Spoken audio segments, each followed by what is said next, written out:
If I knew these 50 book marketing lessons when I got started publishing, I would have saved literally tens of thousands of dollars and thousands of hours of my time. My name's Michael Evans, and I'm a science fiction author of 12 novels. I've worked with authors to help them make over $1 million a year in membership income. And I even worked on the Mr. Beast team after graduating from Harvard. I want to share with you everything I've learned about marketing in 50 distinct lessons that I call the 50 marketing superpowers. All of these lessons are short excerpts from the Author Marketing Superpowers deck, which contains 50 lessons laid out with beautiful illustrations, detailed examples, and step by step how to implement them into your business. They're free in audiobook form and ebook format, and they're releasing in the coming days. And in addition, you can get the physical deck somewhere down below. I'll link to that. I'm wearing this costume because I hosted a costume party to announce the deck, and I shared a huge pencil, 4-foot pencil, with the winner of the costume contest. All this is designed to help give you the tools you need to go and use your superpowers. And so much of marketing, I think we get into it and think there's only one way to succeed. And the superpowers, there's so many of them because each one is a different way that you can succeed in marketing your stories. You don't need to use all 50 superpowers. In fact, it would be insane if you did. There's a few that are more foundational. You should be thinking about these always. And there's a great deal of them that are very specific tactics. You might use one 5 years from now. You might never use one, and you might want to use one in 5 minutes. So with that said, everything's bucketed under this, what we call book marketing system. This isn't one of the superpowers. It's the first card. That's why it says start here. You don't have to go in order with these cards, but I recommend starting here. And what the book marketing system is, it's just a set of questions to help you understand where you're at in your journey, marketing a specific story. If you're just getting started, you might be thinking, who is your story for? And what's really interesting is that confronting who is your story for is a good question every time you write a new story. It's an always question we're constantly confronting. So the first 10 powers are really focused on helping you find your readers and get clarity around who your readers are. Then it's all about how you're going to share your story with readers. And that's what we call the teleportation powers and share your story. Then we get into the magnetic powers, right? It's engaging readers, bringing them into your stories. Those are really fun and I think really important. And then where we start to get into some of the really crazy stuff and where I especially like to have fun is thinking about how you can find a lot more readers like them, what we call expansion powers, scaling your readership. Then there's command powers, which is when you get to not only scale your readership, but scale your income and really begin to go beyond the book and turn your stories into a very sustainable business. So these are like the 5 steps. These are the questions you want to ask yourself when you're marketing your stories, when you're just marketing in general, and think what question will be most useful for me to answer right now? Where do I think I need the most clarity? And these cards will be there to help you. Now, first card is, I think, the most essential concept in publishing, which is reader lifetime value. It's the revenue you generate from the average reader over their lifetime as a customer of your products. There's a lot of different ways to look at this. You could be thinking about this at a series level and go, okay, what is my read through rate from book 1 to book 2 to book 3 and so on? And then what is the average revenue I'm making based on that read through rate? But in short, the takeaway here is that you want to build a business that enables you to have as high of a reader lifetime value as possible, because that's what enables you to both make more money from the readers you have and keep a sustainable business going, but also will give you more capital and give you more resources to be able to invest in more marketing and in making your stories better. So that's a really big one. And that's why it's our first one. Next, story market fit. My definition of it is really simple. It's a story that meets the expectations of a defined group of readers. And there's 3 things to think about here. You have to have a target market, but to have story market fit, you have to understand who we're trying to fit it to. Then there's a conversion rate aspect of it. Out of that group of people, how many of them and how often and where are actually converting to download or purchase your story? And then there's the read through rate aspect, which I'm going to keep hammering in on this, but it's really foundational to everything we do as authors. How much of them are actually reading your story once they convert? So those are the 3 big things. Now, this one's fun. Story investor versus day trader. Story investors focus on building an audience that compounds over time. And day traders focus on capitalizing on trends. You actually want to be both. You want to figure out how you're able to invest in building a long-term audience in a specific passion, interest group, or genre, and then how you're able to tie in different trends, tie in different things going on in the community that you're able to use to continually supercharge the growth of your audience. That's something that you can think about in terms of how you're marketing your books, where you're marketing books, what tropes you're including in your stories. All of this is foundational to your approach. So really, instead of verses, it should be and, but verses is a little bit more engaging for a title. Now, the next one's reader napping. I really love the image for this. I'll show you all the images in the end. This is like the people you'd like to steal their readers from. And this is a good place to start in marketing if you're not sure what to do or how to define your audience. You're thinking, I don't know who my audience is. It's okay. You don't need to know who. Instead, think about who they're already listening to, what they're already enjoying. And that's what reader napping is about. And then trying to plan out how can we then go and reach those readers now that we have clarity over who they're already listening to. Next one is super foundational in publishing people over algorithms. The fallacy we have is trying to hack the algorithm when you really want to focus all of your energy on serving your readers, delighting them, and connecting with real people. That's where a sustainable business comes in. Readers first, always. And that's just a reminder as we go through all these different marketing methods. Like, just keep that in mind.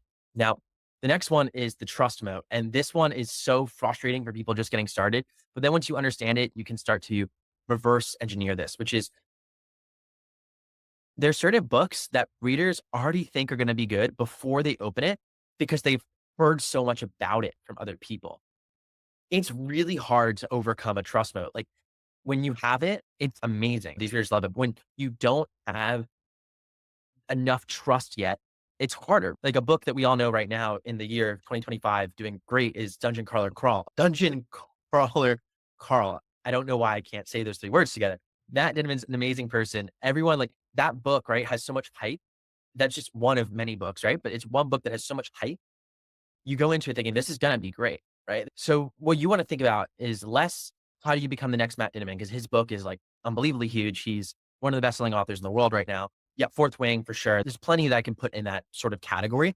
It's who do you want to specifically build trust with, where you don't have to build like the biggest trust moat and have every reader trust you, but like what specific readers and specific communities that if you can get them trusting that your story is good, it's going to have an amazing halo effect for you. Next is Story Spy. So this one, I didn't do enough in the beginning of my career, and it's something that's so simple and you just have to do it systematically, which is analyzing what's already selling. And love or hate Amazon, Amazon tends to be the place where most books are selling.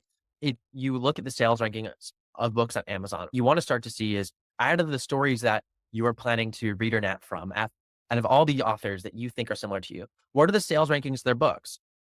That'll start to give you an indication of if there's actually a market here, right? If there's no books selling that you think are similar to yours, then that's a red flag. Reader reviews are also really important. You want to understand why people are enjoying those books. It's not enough just to see what's selling. You want to try to understand why. And then out of the top dogs, the ones that continue selling, actually read the book and try and analyze again why they're hitting those reader reviews, what they're doing to cause that emotion. It's so important. And that's what spying on stories is all about. Reader cities, this one's simple. One of my favorite images is this one because it's just like all the different genres as cities, but it's the places that specific readers come together, mapping out the events, the Facebook groups, the Discord communities, the comment sections that your readers come together in is really important. Those are places you want to pay attention to. It's worthwhile to join those places to get a pulse of what's going on. Likewise, those are places where you can build relationships, collaborate with people, and tastefully market your books. So again, when you're trying to find your readers, go to the reader cities. Readers are casual readers. We all know this one. It's really important. Whale readers read way more than the average reader. They make up most of the book market in terms of sales and in terms of time spent consuming books. It's arbitrary what makes a whale reader, but it's reading a lot of books. I say 50 plus. Some might say 100 plus. Regardless, it's a lot of books. Casual readers are just readers who are reading less than that. There's a lot more casual readers than there are whale readers. However, whale readers make up more sales than casual readers. So that's just something to think about. When we think about building a business model, we often talk about writing and building our business around whale readers. And I think that can have a flaw in it because we can sometimes ignore casual readers.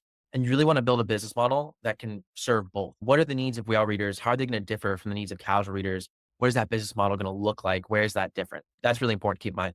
Our last elemental power before we move on to our teleportation powers is right to community, which is you want to understand the interests of your readers. And too often when we think right to market, I didn't use that word specifically, we think of genre. Instead, if you think about writing to community, the goal here is to think about your readers' interests. Genre is only one dimension. It can be their career and hobbies. It can be their stage of life.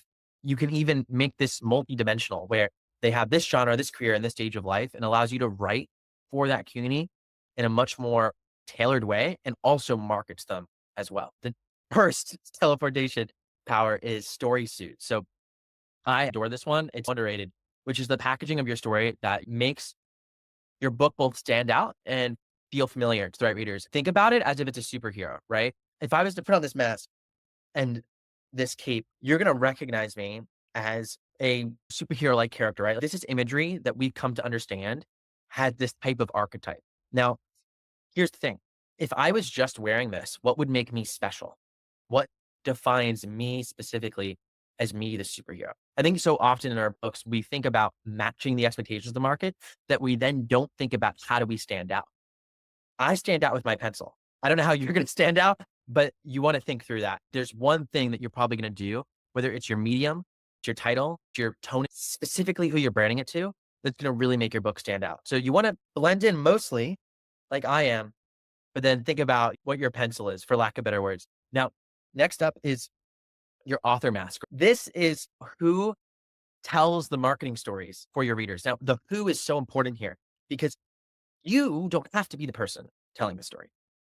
You could instead have a character telling a story to your readers. Like the ad could come from your character. It can be other readers talking about your stories. The whole marketing can be just your readers centered on that.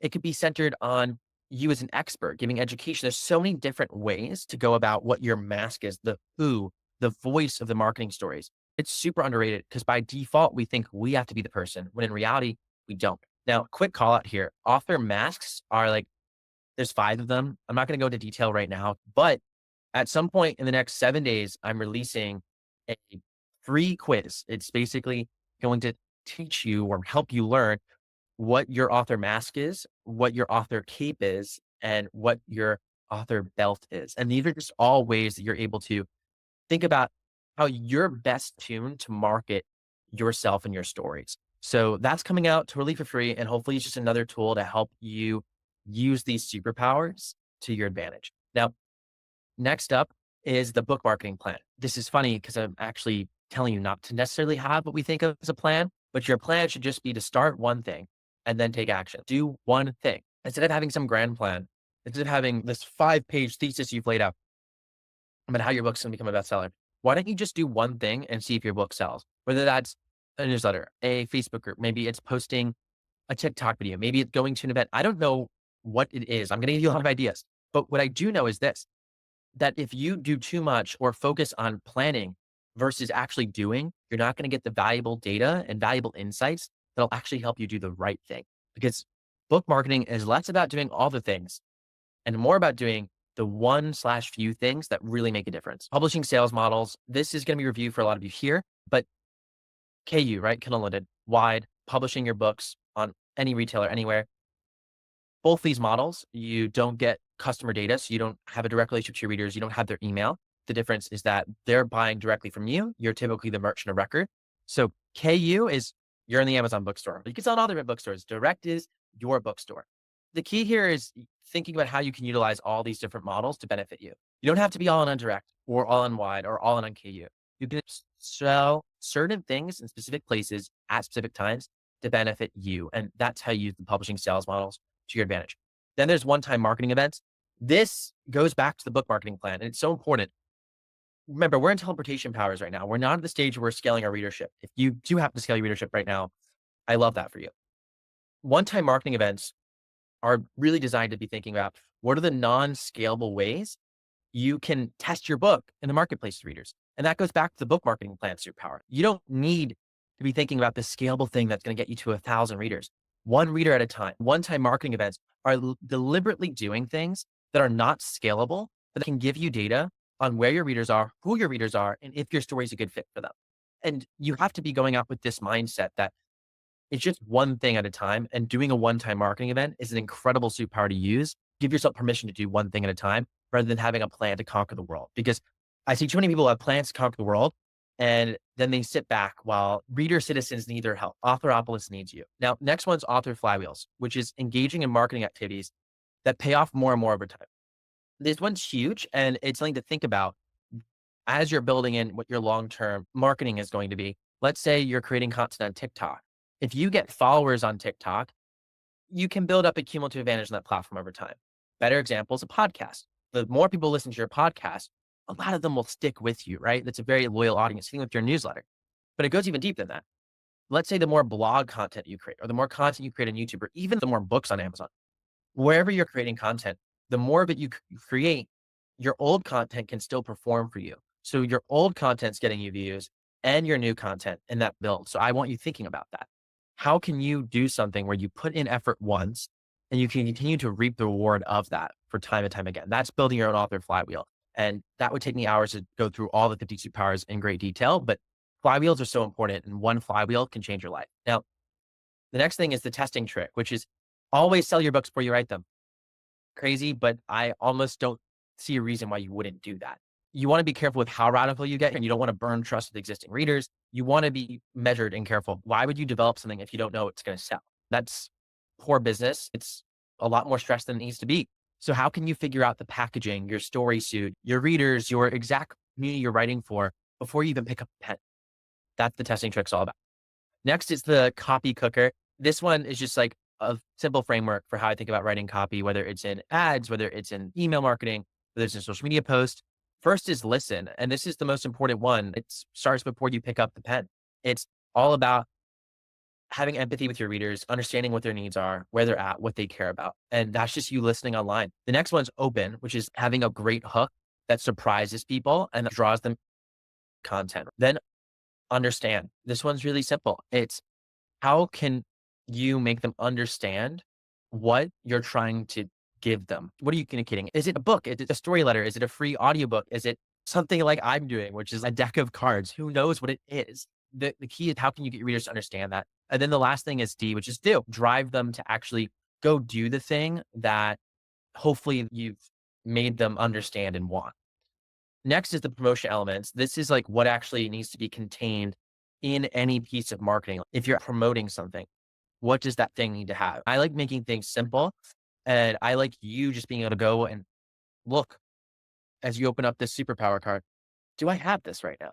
Hook. Are you getting people interested? Value, which the word value I use very specifically because it's important. What is someone getting out of actually consuming your marketing that's going to help them? It doesn't need to help them necessarily learn more about the world or know an interesting fact. It could just be to laugh. But how are you going to provide them value in your market? If you're creating an ad or a video or an email that's promoting something, it should still be valuable. Where is that value coming in? And then the cliffhanger, which is ultimately where you tie something from that value and something they really want. So let's say you've given them a chapter of a story and your ad, which I've seen ads like this perform well. You've literally given them an ad of a story, like the chapter of a story. They're hooked. They love it. That was a great chapter. They're thankful for it. And then the cliffhanger is, oh my God, like I need to read more of this. It ended. I have to go here. And you've now created desire and they want that. That's an example. But for the next power is reader sales triggers, which is what you can use at the cliffhanger stage to try and get readers over the edge. So this is things like limited time discounts, exclusivity, anything that's going to push your readers over the edge to act now. There's this great saying in business, which is cash now is always more valuable than cash later. Getting readers to act now in a way that's authentic, in a way that isn't pushy, in a way that doesn't make them hate you is what reader sales triggers are all about. How do you authentically pull on these sales triggers that get readers to take action? Double dips. This is really important. And then we're going to be on to our magnetic powers. So double dips is when one activity has more than one benefit to you. I adore this one. And if I'm thinking about getting started in marketing, I want to think about how can I do something that even if it doesn't work the way I'm thinking it's going to work, I can still benefit from. I'll give you a silly example because it's right in front of you. If no one showed up today and no one wanted the big pencil I'm about to give away to all of you, I still get to use that image, post it on social media. It's ridiculous, but it's pretty decent marketing given what I'm doing.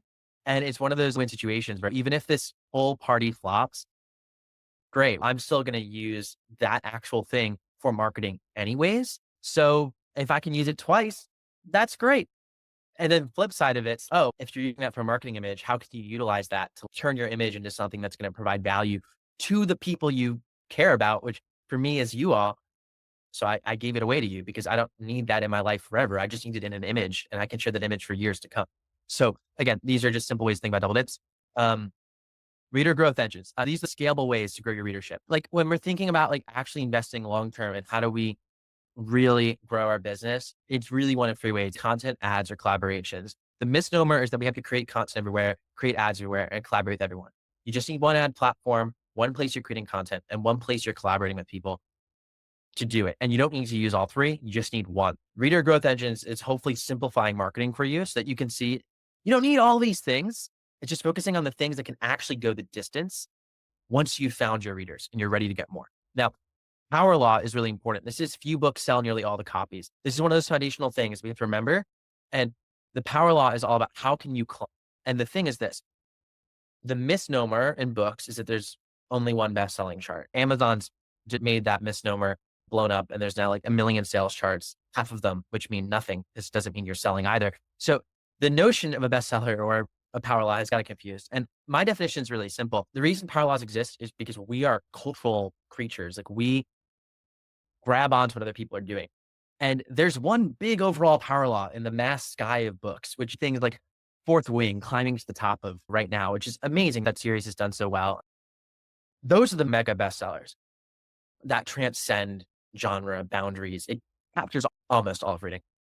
What you need to know is that there are endless power laws. There's endless groups of people that will grab onto something and spread it within their community. And maybe that doesn't mean you're going to become the next Fourth Wing, but you can still sell a lot and climb to the top of power laws. The key in the power law is that few books sell nearly all the copies, but depending on where you're looking, you might not have that much competition. So how can you climb your own power law and really create your own monopoly? That's what this is about. Heroes Layer is your mailing list. I give some simple tips here about how to actually use and set up a mailing list. This is so important. I designed these cards to be useful for brand new baby authors and hopefully people who've been doing this for 10 plus years. Heroes Layer is very simple. You need a mailing list. You need to be able to utilize it. And I'm going to talk shortly about how you can actually unlock that superpower even more. Reader journeys. This one is one of my favorite. If I had a top 5 favorite superpower, this is probably making it. And it changed how I think about marketing because I think about it more systematically, but also artistically. A reader journey is the set of steps a reader takes from their first impression of us until they're loyal customers. Just like you plot out your books, I want you to think about this in your reader journeys. What does it look like from moment one that a reader hears about you till when they buy your book and even beyond? What is that reader journey? How can you map it out and make it just as delightful and entertaining as your stories? If you entertain your readers, they're going to stick with you. So that's what creating a reader journey is. Ideally, we're creating reader journeys that allow us to make money through the act of the journey, which I'm going to talk more about. For now, let's go on to emails to readers. As promised, I wanted to share the 4 email campaigns that you should be setting to readers. It's really simple. Automations are mostly things that nurture readers who first sign up to your list, to sell them on your backlist, to introduce them to you. You don't need to go too crazy here, but automations are foundational. Next one's like new launches when you're coming out with something new. I'll share in a little bit how I actually recommend launching books and the simple way to do it. Next is regular emails. These are just places that you're providing value to readers. We often think we have to send an email every week or every other week or every month. That's not a rule. It doesn't matter at all. The only thing that matters is sending something valuable to your readers. Something that's going to interest them, make them excited, something that's going to entertain them. Why are you reaching out? We have enough emails in your inbox. I literally have a software that filters out almost every email from my inbox that I don't need to respond to because I'm so tired of it. And you probably feel the same way. So don't contribute to that. Next is testing new products. I think that you should invite your fans into the process of creating new stories, thinking through new things. As you build your email list, use it not only to sell, but to develop, to co-create. Social listening. This is not simply reading reviews, although it can be. This is understanding what readers are saying about you online and rewarding and amplifying the good behavior. If someone's on TikTok talking about your book or in a Facebook group, respond to them. This is where these superpowers double together. Being in the reader cities and where your readers hang out makes you more likely to understand and see when these things happen. I know authors who've made tens of thousands of dollars in a single year, and they didn't have much to start. Not running Facebook ads, But by just talking to their readers and rewarding them, like literally just saying, I'm so grateful that you shared this. It means a lot to me when you share stories. I'd be happy to give you a book a little bit early for everyone else. If you know anyone else that would like this book, go share it with them. People love when they are recognized for doing something that they enjoy. So recognize and highlight the fans who talk about your books. That's what social listening is about, understanding what your fans want or where you could do better, what they're really liking, so you can highlight it in your marketing more. Now, next up, reader retention. Super simple. This is the percent of readers who start your story that make it to a specific section in your story. Retention point is the point in your story that once readers reach, they are extremely likely to keep reading till the end. My hack here is so simple. Retention is everything in storytelling. You should be designing your marketing to understand where your retention is, where it's highest. The retention point is where I'd only write my story up to. I would literally write a story up to the first few chapters where you're trying to test, are they hooky? And you're constantly revamping what that story looks like. Keep as many people as possible in the retention point. In essence, if you have 50 chapters in a book and you spend the same amount of time writing each chapter, that sounds great, except the first 3 chapters are like 10x more important for your story's success than chapter 35. So you should be spending a lot more time understanding and marketing deliberately your first couple chapters in the story. Now, I love data. I love understanding what makes stories go viral and did a lot of that work at Mr. Beast. I'm building reader meters specifically to give you the data, be able to see that easier yourself. I'm excited for that when it comes out later this year. Minimum viable story is when you have sufficient reader retention, market your story profitably. Magnetic power is about engaging your readers. We want to understand how we're engaging them. This is what we're searching for, this magic number where we understand there's no perfect reader retention. There's, no point where it's like the best story ever, but there is a point where you go, I can market this profitably. That's what you want to get to. Now, the last magnetic power before I get into scaling is don't chill your story. And this is more just a reminder, but it's a superpower when you don't do it because so many people do it, which is think about how much time when someone markets something, they're not, again, providing any value. They're constantly hawking their wares. This happens both in authorship and basically every industry. If you can think about your readers first and how you're able to add something to their life just by being present, that's huge. So don't always show your story. You'll have to market every once in a while. But if you think about 80% of the time, not actually deliberately marketing, and 20% of the time, deliberately marketing, it changes everything. Now, marketing fuel, this is when we go to expansion powers. We're ready to really grow. A big thing here is you only need one marketing activity to scale your publishing business. You should only do what's fun for you because there's a lot to do and no silver bullet. What there is are superpowers that can help you find your way to succeed. And you should be doing it in a way that fuels you. Next up is content canon. This is one of my favorite. I think you should be creating more content than you probably are and using that data to iterate and turn the winning content into ads and then rinse and repeat. What I mean by this is if I'm on TikTok or I'm on Facebook or I'm on Threads or whatever the platform be, I'm on Substack, whatever it is, does not matter. They're all wonderful and beautiful. And there's authors making livings on all these different platforms. And again, your reader cities and your audience is going to determine where you should be. But zoning in with the content canon, when you create a lot of content, but you're not just saying, oh, I'm just going to pump out stuff and not think about it. When you look and go, okay, why did this perform? How much use did this get? Why did this get more engagement? And then constantly just come out with something else that's going to hopefully engage your audience more. You get to very quickly understand what good content looks like, what engaging stories, engaging copy looks like to readers. The hack here is amplifying whatever reach that content got through paid ads, because you're then able to take your winning content and make that now a winning ad. Winning ads can literally change your life. If you get the right ad, it's going to make you a good return and bring that CPM down. It's huge. Next is launch codes. I want you to launch early and often. And here's how. You have to take the pressure away from launching. I don't want you to think launching is going public with something in a big way. Launching is not actually releasing a product. Launching is not having the story be everywhere and hitting the New York Times bestseller list and hitting all the ads. Launching is about seeing if readers actually like what's going on in your head, fundamentally. The pre-launch is about sharing your idea with readers before you even made it and seeing if there's interest. And there's different ways to test that. You can create a mock-up cover that isn't amazing or hire a designer. Depending on your budget, you can think about hiring someone who's more cost-effective, get covers, or a custom designer. Just it's your own risk. Be smart with your money. Try not to spend anything out of pocket if you don't have to. When you think about pre-launch, it's all about validating the interest in this thing before you create it. Then soft launching is about sharing it with the people who already said they were interested in it at the pre-launch phase and just seeing if they like it. And then once you actually see they like it, going back to minimum viable story, reader retention, once you see that's there, you can go for the big launch. It takes the pressure away from it. Like your goal isn't to market every book in this massive, crazy way. Your goal is to create something amazing through finding readers first. And then by reaching readers first and in that process, working with them and seeing what they like, you're then able to reach a broader market. The most important things we do as authors, the most high leverage things we can do are write better marketing copy, write better first chapter, write better first page, write better first 3 chapters, and create better like landing pages, for lack of better words, covers and descriptions. You probably spend a very small percentage of your time doing that. And that is the most important thing for you to be doing as an author, because that's the skills that you're going to use to actually be able to gain advantage in the marketplace. So the launch code's all about focusing your launching on the skills that are actually going to give you an advantage. Next is invisibility cloak. This one is wild. I'll try and explain this as best I can. Nudge your readers to talk about your books in influential spaces. One of the mistakes we make is thinking that word of mouth is like purely organic. I've seen a lot of companies do things that are pretty wild. There's these things called astroturfing campaigns, and I would put them as largely unethical, which is when a company pays someone to inorganically talk about something and fake that they were paid for it. So there's a lot of law, like that could violate some FTC stuff.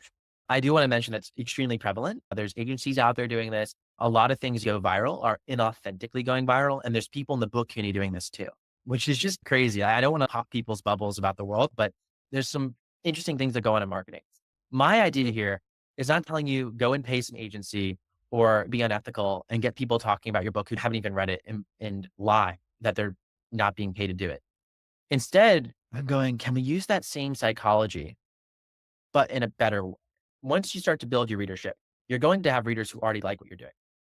Are you able to nudge them, to encourage them, to actually share your story by making it easier, by giving them copy, maybe images, places they can go to? Then encourage them to talk about your book. That is what the invisibility cloak is, making your marketing invisible by encouraging your readers to do it for you in a way that's authentic, in a way in which you reward them. Maybe not with dollars. I don't think that's always best or really ever best, but instead different rewards. Maybe it's actually getting signed copies of your books. This is like a street team, and thinking about your street team as something you can like really intentionally direct towards like action. And again, there's effectively paid street teams and authentically out there doing this already and driving lots of conversations. So you're competing with that. Next is freebie fun. Often we make our freebies things people don't want. If you're seeing readers not go for your freebie, or they're not caring about it after a group promo, it's probably because you're not giving something valuable away. So I use the facetious word here. Don't give used toothbrushes away. Like a free used toothbrush, no one wants, right? For the most part. I haven't met someone who would. You really want to give away something free that people want. Free doesn't really mean much. Even if you create something really great that's free, if you're working with someone, let's say in a group promo that has a not so great free thing, and then a reader gets all of these free things, but then tries, imagine it's like they think about it like a tray of cookies, right? They've got 12 cookies from these authors in there. And one of those cookies is rotten. And that happens to be the first cookie they bite into. They're less likely to eat any of the cookies on the tray. So you really want to hold not only yourself to these standards, but other people. That's the insight here. Many authors give freebies away together, but they're not basically thinking, is everyone else having just as good of an offer as I am? Because I'm essentially being bucketed in the reader's mind into the same group, into the same cookie tray that all of them are. So be careful what cookie tray you're on. Next is paid ad system. I promise we're getting like somewhat close to the end here. Paid ad system. One is pick a platform. I want to make this so simple for you. Two is just create many variations of copy and images. There's a lot of debate around how much copy should you create? How much images should you create? Like you don't have enough data to test everything at scale. Here's the thing. The machine learning of every platform now is basically so good that more copy and images, whether it be like probably Meta, but if you're going to Pinterest or Reddit, Amazon ads, whatever, it's a good thing. More variation copy is a good thing because there's going to be sections of the market that specific messaging will be effective for that might not get you a lot of sales, but are going to lead to incrementally more discovery over time. Meaning there's going to be some niche ads that don't get much reach, but the algorithm will keep slowly taking away and finding people for. So you want to make sure you have that content there. More is better, typically in this game. You're trying to iterate on what's working, right? After you go live and then increase budget over time. What's amazing now with ads is you usually don't even need to have any sort of targeting, which is wild. And these platforms will find people similar to you. Now, Meta is that way. Reddit and Pinterest less so. You do need more targeting there.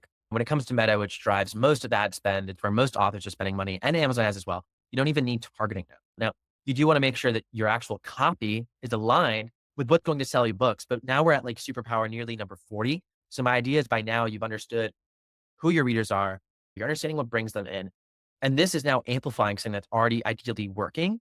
It's fun how easy it's gotten. I think it's so much easier to run ads now than it was a decade ago. And I think that's a really good thing for someone who's trying to market their books and doesn't have a ton of time. You don't need to turn off your ads and constantly monitor it. Like these machine learnings do so well. The AI is so good right now. And I'm not saying just go spend all your money. Only spend money you can afford to lose. These systems are really good at allocating dollars to get you the right attention. But you also want to make sure that you can lose whatever money you're putting in. I can't live with any of you doing what I've done in the past, which is get really excited, think it's going to work, and then it doesn't. If you can't afford to lose it, that can be really tough. So next is the infinite reader loop, which builds on this whole paid ad model. When you create something where you're able to have ad cost not be a limiting resource for your growth, then you're only limited by the growth of your market. So what you can do here is grow your email list without spending money out of pocket. It's very simple. You create a sign up page, the freebie download, building on these concepts. You're going to have a post opt-in upsell, and you might have multiple. But the idea here is that the upsell is going to essentially make you enough profit to cover whatever cost it took to acquire the email. So if you're acquiring, let's say, an email for 30 cents, you're getting 2% of readers to convert to the upsell. You want to make sure you're making $15 on the The principle is what matters. If you design the right funnel, the right reader loop, you don't have to spend money out of pocket for ads. You can literally profit immediately. This is important that you're selling direct because you'll get the money faster. If you're on Amazon, you're going to be holding the bag for 2 months anyways, which is not being profitable. The other thing is that you want to make sure your upsells aligned with your freebie. Oh, I gave away the free ebook. Here's the paid paperback. You give away the ebook first, exchange your email, and then paid paperback. Do you want the bundle of the series? There's a lot of different ways to think about it. Cards go deeper into it, but that's infinite reader loops. One of my favorite superpowers. Next is social hacking. I probably use this one more than I like to admit, which is tapping into the audience of best-selling authors and creators without asking for permission. Now, this sounds very nefarious. I do use the word hacking, but it's anything but that. What you're really doing here is creating content that provides value to an existing creator's audience. That's it. So how would you do that? An example is creating a book review of 10 great books to read in X genre. You highlight all these different books and happen to be all the stories that you want to read or now from, right? Anyone who's that type of reader will find value in your content. And you can then go and reach those readers because every social platform now is based on interest graphs. You mentioned X author in a TikTok video or a YouTube video, you're more likely to reach people who are interested in that because all of this is just an interest graph at the end of the day. These platforms understanding what are people interested in and delivering content that matches that. So you can hack that through social hacking. Another way to do this is by giving gifts and like almost connecting with these creators and authors in like interesting ways. You want to be really careful here and make sure you're not doing anything too creepy, anything too wild. I've been known to go way off the edge here and it's worked for me. I've kayaked to someone's island to ask him for an internship. He like just got 1 million YouTube subscribers and was throwing a party on the island when he was like reaching it. And I literally just kayaked the island, found it in a live stream and asked him for an internship. And it worked out quite well for me. All this to say that you can get really creative out of the box when you identify there's a few high leverage people you want to build relationships with. You are doing this in a way that you're providing value to them in a way which you're being very respectful. Don't go too crazy with social hacking, but man, is it a wild strategy. And someone did this with Brandon Sanderson, by the way, a YouTuber. I featured her, an author sidekick. She made these special edition books for Brandon Sanderson. And her YouTube video got over 1 million views. You bet a lot of them are Brandon Sanderson fans. She literally gave it to Brandon Sanderson because it was like the coolest special edition of his book ever. There you go. Next is short form video system, last of the expansion powers. And then we'll be on to our last of all the powers, which is our command powers. Short form video system, you want to go hook, value, cliffhanger, which loops around back into the hook. That's really the formula for what works in short form video. As you'll see, short form video content, very similar to thinking about it in terms of really all other types of content. There's 4 different elements you want to think about, which is what your script is, what's being said, if anything, the sound, special effects, and music. Ideally, they're trending or things people recognize. Shots, which is what's going to be on camera, and then on-screen text if there is any. And all of these things can be used as hooks. All of these things can be used to provide readers value. Any of these things can be a cliffhanger. So there's multi-dimensional and short form video. And I want to give you a framework to think about this, similar to how you think about plotting out your books, because it's not that much different. We're on to command powers, which is all about you scaling your income. I start with reader nurturing here because when you look to scale your income, so much of it's about retaining your existing readers. If you're constantly losing readers, they only read one story from you and never come back. It can be hard for you to ever break past the ceiling because it's very hard to constantly be marketing and find new people. So it's just always seeking to build relationships with readers through regular and consistent delivery of fantastic experience. Now, the reader revenue models. Really, ways to scale is by increasing the number of ways readers can support you and being able to include your products in all these different ways. So when you're thinking about different platforms, different ways that you're actually interfacing with your stories, think about a la carte, membership, microtransaction, payment plans, crowdfunding, and most importantly, with these reader revenue models, what I really want you to think about is your business selling stories? Is it ebooks? Is it audiobooks? Is it paperback books? Is it box sets? Is it things that go beyond the book entirely? Are you selling different products? Like, where's the real moneymaker in it for you? You want to think about what your real business is. Like, what are you really building towards here?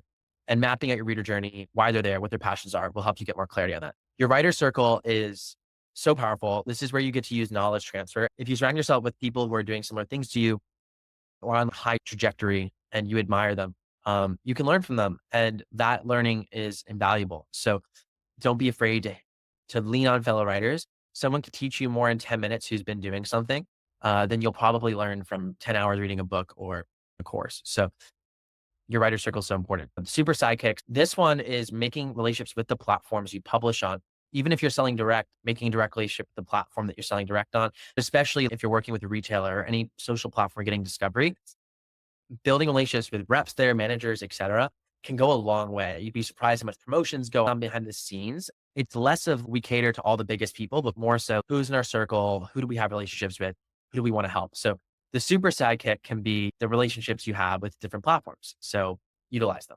Next is other people's resources. So whenever you feel like you can't get something, you want to expand into creating this new product. Maybe you want to create a service for your readers. Maybe you want to create a community membership model, or maybe you want to market your books, but right now you don't have the money. So that's a resource you don't have, or you have the money, but you don't have the knowledge. Other people's resources are identifying what do other people have that you want and what can you trade them for? These trades happen at the biggest scales with people who are very established, making millions a year. They're still trading with friends, with collaborators, and looking at what does someone else have and what can I provide them that I have, whether it's audience, time, money, knowledge.